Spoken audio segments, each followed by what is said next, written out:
یہ آپ لوگوں نے قائل کیسے کیا نواز شریف صاحب کو کہ باجوہ صاحب کو ایکسٹینشن دیں؟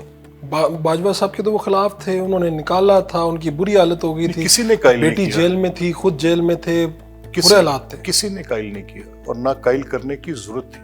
وہ خود ہی قائل ہو گئے۔ میاں نواز شریف صاحب دیکھیں، آپ ذرا یہ سوال اس کو اس انداز میں لیں، جی، کیا میں اور آپ یہ تصور بھی کر سکتے ہیں کہ پاکستان کا سیکیورٹی کمانڈ سٹرکچر پولرائزڈ ہو؟ یعنی اس سوسائٹی میں چند لوگ اس کے حامی ہوں اور چند لوگ اس کے خلاف ہوں، یہ نہیں ہو سکتا۔ And that again by voting. اب یہ غلطی سپریم کورٹ نے کی۔ سپریم کورٹ نے کہا اس ججمنٹ میں، جو کہ بالکل بے تکی بات تھی، وہ کوگنیزنس نہیں لینی چاہیے تھی، law was the clear, executive کا اختیار تھا۔ یہ وہ جوڈیشل انکروچمنٹ ہے جو ہو جاتی ہے کبھی کبھار، اور وہ بھی اس ایکٹیویزم کے تابع، لیکن ہو گئی۔ ٹھیک ہے۔ اب انہوں نے کہا، جب دیکھا، احساس ہوا کہ ہم یہ غلط کر بیٹھے ہیں، ہمیں یہاں تک نہیں جانا چاہیے تھا، تو وہ نوٹیفکیشن فروغ نسیم کبھی لے کر جا رہے ہیں، کبھی کیپٹن ریٹائرڈ منصور جا رہے ہیں، کبھی وہ اٹارنی جنرل جا رہے ہیں، کبھی بات چیت ہو رہی ہے، کبھی کورٹس میں فلیش ہو رہا ہے، اور ایک ہیجان برپا ہے، روز میڈیا پہ بات ہو روز رہی پر ہے۔ شور مچا ہے۔ تو بات eventually it landed into the parliament. اب کیا آپشنز تھے؟ دو، ایک پی ٹی آئی پارٹی تھی، ایک مسلم لیگ پیپلز پارٹی تھی۔ اب آپشنز کیا تھے پولیٹیکل پارٹیز کے پاس؟ کہ ایک گورنمنٹ پارٹی تو ووٹ کر رہی تھی بل باجوہ کے لیے، سوچے میجورٹی آف 174 ممبرز، 3 ووٹوں کی میجورٹی سے وہ الیکٹ ہو جاتے، 170 ووٹ ان کے خلاف بھی پڑتے۔ تو کیا اب polarized command structure, a man with the chief stick with this polarized vote that 170 members of this house will vote against ہم، اس ملک کی بنیادیں ہلانی آپ؟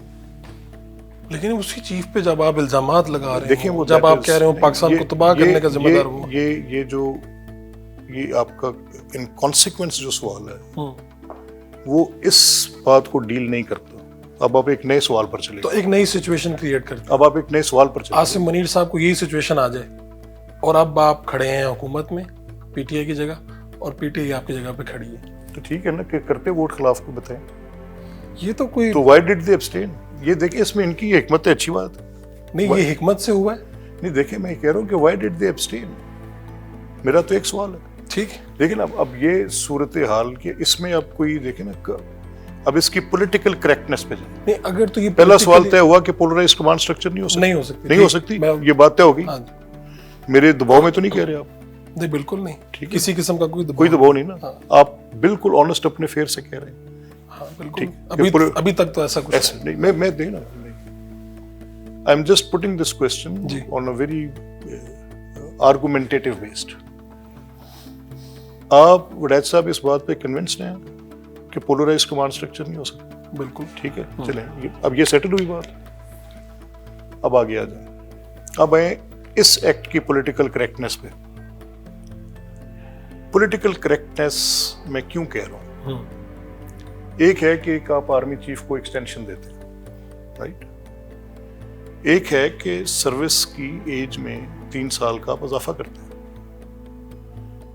اب میرے نزدیک کیسی باتیں ہیں، میں leaving aside army chief, right?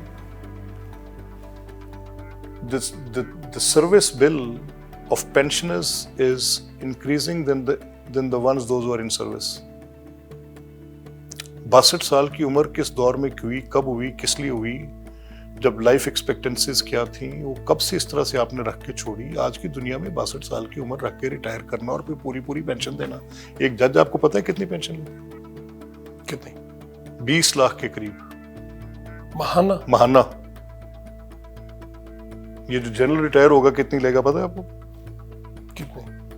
Some where جو بھی اس کی بیسک سیلری ہے اس کے تھوڑا سا اوپر نیچے رکھ کے لے گا۔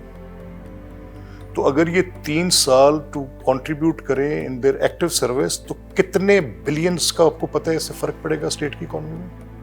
تو یہی بنیاد ہے اس سارے معاملے یہ کب کا ہو جانا چاہیے تھا؟ تو جب آپ اتنے بڑے فیصلے کرنے جا رہے ہیں، جب آپ یہ فیصلہ کر رہے ہیں کہ ججز کی اپوائنٹمنٹ ایگزیکٹو کا اختیار ہے، اور یہ اختیار ویسٹ میں بڑی ایگزامپلز دے کے بات کر رہا ہوں، یونائٹڈ اسٹیٹس میں ایسے ہے، یونائٹڈ کنگڈم میں ایسے ہے، 90% آف دا یورپ میں ایسے، اور جن کے پاس ایسے نہیں ہیں ان کی پارلیمنٹ کے پاس وہ اختیار کس طرح ہے کہ اس میں ایگزیکٹو اس میں کیا رول پلے کرتی ہے. Nobody can be judge of their own cause. یہ ایک بیسک ججمنٹس کا فیصلہ آ گیا، وہ آ گیا ایک بیسک سٹرکچر کی بنیاد، یہ بنیادی ڈھانچے کا ایک فیصلہ سپریم کورٹ نے کسی وقت میں دیا، اور اس میں یہ تشریح کر دی کہ لگائیں گے بھی خود، نکالیں گے بھی خود. باقی بڑی بڑی باتیں کی اس کے اندر، وہ ٹھیک ہے، ان باتوں کے ساتھ آپ متفق ہیں، اس ججمنٹ کے ان پہلوؤں سے میں کوئی اعتراض نہیں. اس میں کہہ دیا جی کہ 2A اسلامی ہوگا، حاکمیت اللہ کی ہوگی، عوام کا یہ سلسلہ ہوگا، پارلیمنٹ کا یہ ہوگا، کورٹ ایسے ہوگی، یہ باتیں ہوگی، اور آخر میں لا کر جو معاملہ کیا وہ یہ کیا کہ یہ لگائیں گے بھی خود، نکالیں گے بھی خود. نہ پارلیمنٹ کو بھی نکال دو، ایگزیکٹو کو بھی نکال دو.